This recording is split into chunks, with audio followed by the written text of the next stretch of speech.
Thank you, Blitz, for making me so happy, even if only for a little while.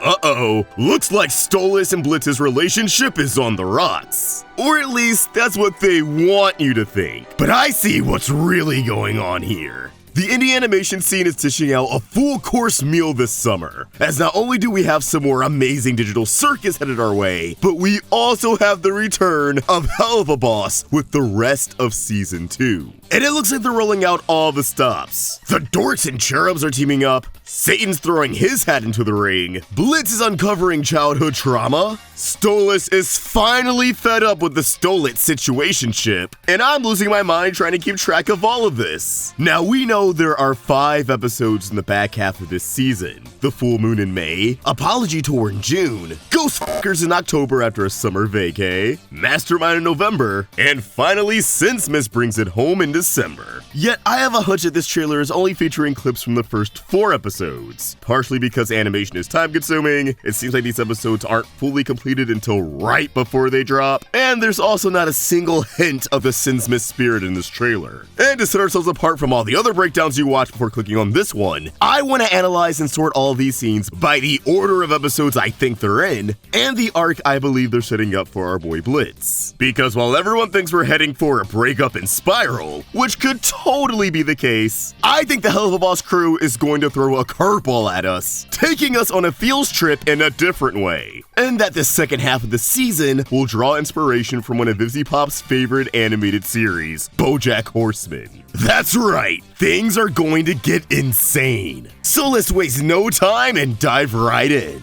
After you like and subscribe. Kicking things off with the full moon, I firmly believe that all the clips of Stolas, Stella, Octavia, Mammon, Blitz in the white short sleeve with suspenders, and all the Goetia are from this episode. This mid-season premiere will be focused on the impact Blitz's actions and lack of commitment has on Stolas. As the prince's life begins to crumble, his relationship with his family, his royal status, all of it. He's facing the consequences of being with Blitz, which is really frustrating for him because he has no idea if it's worth it when the guy can't define the relationship. This episode will likely begin with a duet between Blitz and Stolas, which is where those stylized clips of them playing together as kids, but drifting apart as adults come in. Stolas is conflicted because, as we know, he's preparing to get Blitz an Asmodean crystal, which is clearly a big gesture on his end. And just like all the shippers, he's terrified that Blitz's hot and cold nature means he'll get rejected. At some point in this episode, I imagine early on, Octavia will confront Stolas for caring about Blitz more than the family, piling on even more stress, especially since she accuses her father of not loving her. That's brutal, and something we know isn't true. They're laying it on thick that this relationship is ruining Stolas' life, so we as an audience won't coddle Blitz for being afraid of commitment. We can sympathize with him without excusing his behavior. Considering we see 2 scenes of Fizz and Blitz in the lust ring, with Blitz wearing the suspenders, I think it's possible that this is actually a double date. Perhaps the full moon itself is the occasion.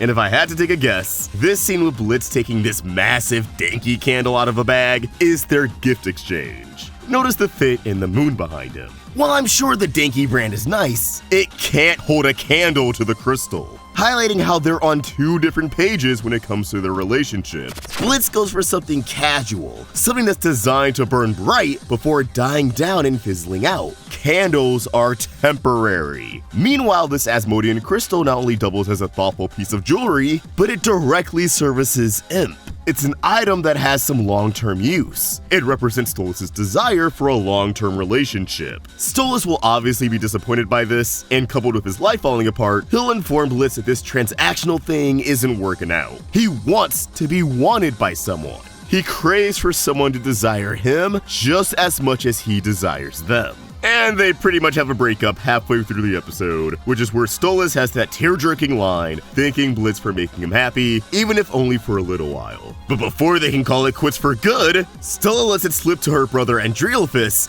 that Stolas has been providing Blitz with the grimoire. Perhaps this is where Andrealphus attacks Stolas, Blitz coming to his aid and trying to protect him with a dagger. And this ultimately leads to Stolas being put on trial, as providing an imp with access to Earth is a big no-no. The other Goetia and the Sins are present in attendance, including Satan and Verosika, the latter first appearing in the Hazbin Hotel pilot. I love Easter eggs. Verosika questions where Stolas is, which makes me think Homeboy may show up late to his own trial. Not a good look at all, my guy. Blitz is also present at this trial, standing up for Stolas and himself. I'm sure he'll contest the idea that his relationship with Stolas is inherently a bad thing just because he's an imp, tearing the jury a new one for looking down on him and his people.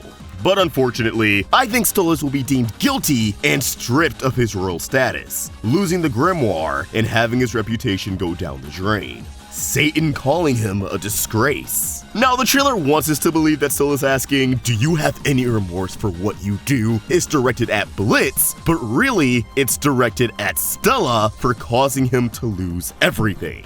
To which, she'll swiftly respond with the most confident no we've ever heard. Now, with Imp traversing the Earth and Ghostfuckers, they must still have access to this realm, even if Stolas is confiscated at the grimoire. This is a big reason why I think the Stolas relationship is surviving the mid-season premiere. Blitz accepts the Asmodean and Crystal, and ultimately accepts a relationship with Stolas, contrary to what we're being led to believe. Blitz saying he doesn't want to be this way, not forever, maybe him having a vulnerable moment with Stolas. And after the trial, they both feel empowered to give all these royal fucks the finger. But Blitz has to make a promise to Stolas that he'll try to work through his baggage and, grow as a person, setting up an arc that'll be explored throughout the rest of the season, with each episode delving deeper into Blitz's past as he tries to better himself. Another factor into this theory is that BoJack Horseman is one of Izzy Pop's favorite series. She recently gushed about it over my boys Johnny and Tariq's podcast, Cartoons That Curse. Check out that episode, it's a great listen. The similarities between Helluva Boss and BoJack are definitely starting to show, as BoJack is also someone who has a ton of complicated relationships, a rough childhood, and generally struggles with being the person he wants to be. The series showcases that growth isn't linear, nor is a decline. People don't just miraculously get better, nor do they suddenly hit rock bottom. They have highs and lows. And BoJack is a character who's gotten in and out of relationships, trying to get better for those relationships, only to give in to his worst habits as he ends up crashing and burning. I think Blitz is going to be in a similar boat, attempting to be in a committed relationship with Stolas, attempting to work on himself and get closure on the past, attempting to change, but he can't handle the self-reflection and will end up imploding at the end of the season. Now, I'm not completely dismissing the likelihood that this episode will end with Blitz and Stolas on bad terms. I just think the trailer is making it so obvious that I'm hoping they're faking us out. The only thing scarier than your ship breaking up, though, is the prying eyes of hackers, internet service providers, and others that can view your personal data, which is where Private Internet Access comes in, the sponsor of today's video. Private Internet Access is the world's most transparent VPN provider, with over 30 million downloads. They never record or store user data, and their no-logs policy has been proven multiple times in court and by a third-party audit in Deloitte. What's a VPN? Well, it stands for Virtual Private Network, which hides your IP address and safeguards your internet connection through an encrypted tunnel. Through this method, it shields your digital life from those on a mission to exploit your private information. A nice perk is that it comes with loads of entertainment benefits. Private Internet Access works with all the major streaming services, so you can access more content than ever before anywhere in the world, which is by far my favorite part of the service. Streaming services such as Netflix have a massive library, but you can only access a fraction of that library based on your location. For example, I can connect to Japan and watch the first Ted movie, Rick and Morty, and a buttload of anime and adult animation that I wouldn't be able to watch on Netflix otherwise. Watching Netflix without private internet access is like paying for a 3-course meal, but you can only eat from the kids menu. I'm trying to get some ribs, but they're only serving me corn dogs? What's up with that? Private Internet Access helps you overcome these restrictions by allowing you to change your IP address to one of the 84 countries they have to choose from and all 50 states. It's super fast and super easy to switch. PIA is available for all platforms: Windows, macOS, Android, Linux, iOS, and many more. And with just one private internet access subscription, you can protect an unlimited amount of devices at the same time. Signing up for private internet access is risk-free. There's a 30-day money-back guarantee, and 24/7 customer support is available. Click my link in the description and you can get an 83% discount on private internet access. That's just $2.03 a month, and you also get 4 extra months completely free. Thank you, Private Internet Access, for sponsoring this video. Next up, we have Apology Tour. And I know what you're thinking. If Stolas and Blitz are hunky-dory, why is Stolas on stage with Verosika singing in front of a banner that says Blitz sucks? Well, just hear me out. I think that after Stolas is stripped of his role status, he'll venture out and try new things, like being a rock star, which is perfectly timed with Verosika hiring Blitz as a bodyguard on her tour. Stolas accompanying Blitz for this gig. Verosika obviously isn't the biggest fan of Blitz, but she recognizes he's the best person for the job. Stolas may give Blitz a push to make amends with Verosika while they're in such close proximity, giving us insight into what Blitz and Verosika's relationship was like and why it came to an end. And while they're spending more time together, Verosika learns of Stolas' predicament that his relationship with Blitz costed him his royal status. And Blitz would probably be acting nonchalant about the whole ordeal, even though Stolas is in a pretty rough place, leading to Verosika reiterating that Blitz is shitty, and he retorts that everyone's shitty. They're in hell! Which, I mean, yeah, he's not wrong. So in an attempt to teach him a lesson, Verosika decides to give Stolas a chance to perform on stage, singing a song about the relationship and how his life is kind of in shambles, leading to the Blitz sucks scene. It's not Stolas thinking Blitz sucks as much as it is Verosika trying to spite Blitz into feeling remorse. But also guys, let's not forget that this is Helluva Boss. The context of Blitz sucks could easily be a sex joke that won't click until we see the episode. Like, this could really go either way. Yeah, Stolas tries to find a new calling, Blitz gets grilled for his lack of accountability, Verosika gets some development. I'm thinking this will be a pretty solid episode. Now, Ghostfuckers is going to be the real heavy hitter in this batch of episodes, assessing Blitz's current standing with his team and diving deep into his childhood. First off, I'm pretty sure the scene with the cold outside their office and their botched getaway is from this episode. Not only because the gang is together, but because we also have Moxie saying with his whole chest that he hates Blitz. Not even calling him sir! Bro has clearly lost some respect for his boss. It seems like a cold open that sets the stage for their mission on Earth, which I'm assuming they'll travel to via Crystal. They have a gig on Earth to check out a haunted hotel, although the trailer makes it pretty clear that the ghost they're looking for is the owner. Still, the gang being tired of Blitz's shit in the cold open seems to carry over to the mission itself, as Blitz is pretty impulsive and terrorizing the guest, which Millie chastises him for. His incompetence as a boss is on full display. Now, it seems like the ghost owner ends up possessing Blitz, as we see him leaping from a pool with glowing yellow eyes, and Millie's in front of him wearing her beanie, which she's wearing in other scenes from this episode. Did the owner lure him here just to take over the body of a demon? Maybe, but then how would he know that they're demons?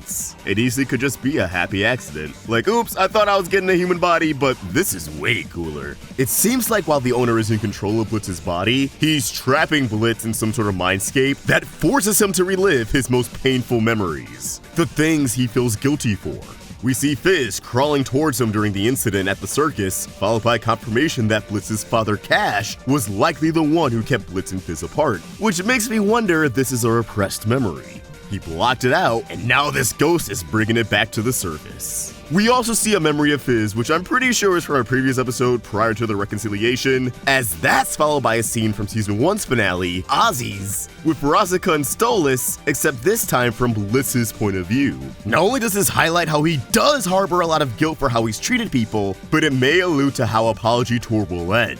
Verosika and Blitz will be on better terms just like him and Fizz, but Blitz will walk away from the experience feeling guiltier than he's ever had before. And that his past with Verosika will be in the front of his mind for a while. Or maybe unlike Fizz, trying to make amends won't work out, which still causes Blitz anguish, and he's fucked up about it all the way here. Mr. Hotel Ghost also seems to be taunting Blitz with the memory of his mother, as we see a younger Blitz being consoled by her in what appears to be the hotel. So I wouldn't be surprised if they hide her face, only to cut to her morphing into some kind of grotesque monster, as Blitz realizes that this moment isn't real. And if I had to guess, Blitz here is being presented at the age he was when he last saw his mom alive. It also seems like he'll be manipulated by the ghost into fighting Millie, perceiving it as a flashback to how they met, as we see present-day Millie trying to keep Blitz at bay, alongside the two throwing hands in the past. Notice Millie's long hair and Blitz's badass jacket. And I'm assuming Millie's monologue about Blitz taking from those around him and leaving them with nothing, making them worse people in the process, is all a part of the illusion, alongside this horrifying shot of Millie with shards of glass lodged into her eye. It's all a part of the ghost messing with Blitz. Maybe he kills guests in this hotel by driving them to their lowest and forcing them to take their own life. And all of this is where Blitz lamenting that he makes everyone's lives worse comes into play. I'm hoping that by the end, the team saves his life and he has a heart-to-heart with them, coming out of this experience stronger. Or maybe he'll fail to open up about his feelings, I don't know. It's gonna be a super spooky, super emotional episode, and I can't wait to see it. October can't come soon enough.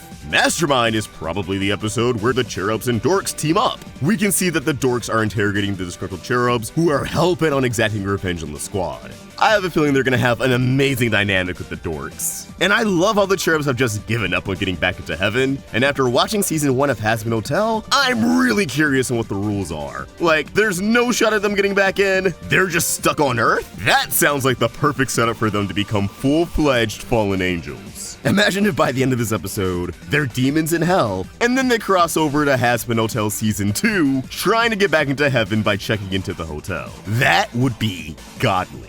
We have a shot of Blitz taunting the Dorks as they wait for M to open up a portal, and I definitely think this vortex is the work of the Asmodean crystal, given the diamond aesthetic and purple glow. I wonder if they've just been having a ton of off-screen encounters with Imp off-screen. A Team Rocket trying to catch Pikachu sort of vibe. Either way, it seems like the first half of this episode will be the Dorks and Cherubs devising ways to take down the gang, and the second half of this episode will see the Dorks opening a portal to hell, where at least Cletus is wreaking havoc in a Dork-produced mech suit that resembles an imp. Imagine how dark it would be if all the other Cherubs kick the bucket before the portal opens, and Cletus is the last one standing, determined to kill some motherfuckers. Or maybe they're all piloting the mechs since they're all so tiny. It seems like they initiate the attack at the Imp office, as we can see the shadow of a missile approaching the gang from the window, and it rages on all the way to the Lust Circle, as we see Moxie, Millie, and Loona fighting Cletus's mech in the streets. This is probably my most anticipated episode of the season, since Truth Seekers was my favorite episode of season 1, and probably my favorite episode of the entire series so far. And I'm also a sucker for villain team-up episodes, so this just seems like a match made in hell, and I have no idea where it's going, but I'm totally here for it. I never made a video on it like I wanted, but I always had a theory that they'd subvert the trope of demons invading Earth by having the Dorks invade hell, which would land Stolas in a bunch of trouble for giving Blitz the Grimoire, and while it looks like they're not heading in that direction, having a portal to hell on deck does seem like it could lead to a bigger Dork invasion down the road. Also, the title Mastermind makes me think that maybe, just maybe, we'll get a follow-up on Cash keeping Blitz and Fizz separated as children. Who knows where this battle with the Chorks will take us? Yeah, that's right, Chorks. Cherubs and Dorks. Pretty clever, huh? Oh, brother! Last but not least, we have Sinsmas. Again, I don't think there were any clips from this episode in the trailer, but I do have a hunch that this will be a Stolas and Octavia-centric episode, as Octavia grapples with her first holiday, where her parents are officially separated, and something major happens to Blitz and Stolas' relationship. I'm a big fan of Christmas specials, so my hopes are high for this season finale. But that's about it, folks. My take on the Helluva Boss Season 2B trailer. I'm pretty pumped to dig into these episodes, and as always, I'd love to hear what you guys think. What are your theories on these episodes, and how do you think the season will end? Let us know in the comments down below. And if you enjoyed this video, please throw it a like, and subscribe to the Roundtable for more great cartoon content. Thank you for watching, and I hope you have an awesome day. Peace!